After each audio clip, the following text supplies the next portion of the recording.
Kirishingi nteto ngwataniro ya matatu niyo Matatu Owners Association niendekithitio becani wa barua cia kuruguta ngari irutokire NTSA ibirokire NYS gukurukira mukaririgiti wao Simon Kimutai ariuga NTSA ni kunenkanira nkinyagia kiri maria matukumenya kuruguta ngari license ino mwaka uyu akingari kiumbe ni shuragite ANTU 1,500 athie na magoro na mwongiri na magana mairi kumania na ANTU inya cia magana matandatu maria makwirite mitinoni ya barabara.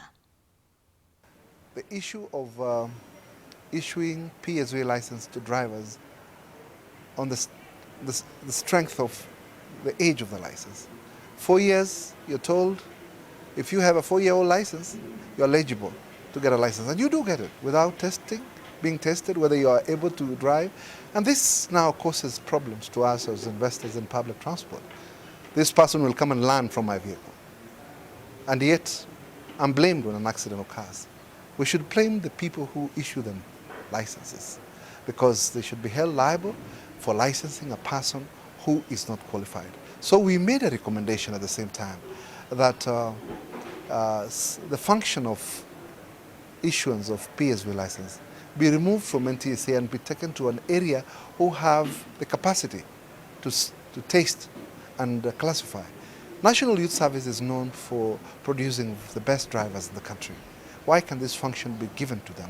What we are saying, we want our roads safe. And the people who can make these roads safe is you as an investor, because you have the feeling, you know how much money you have spent. I want to tell you, please, can we work together? Because I know if we work together, we are going to make sure that our roads are safe. The vehicles that we have limited speed. In fact, the numbers right now is private vehicles have killed over 1,500. Pedestrians are over 1,200. You can see those very high figures.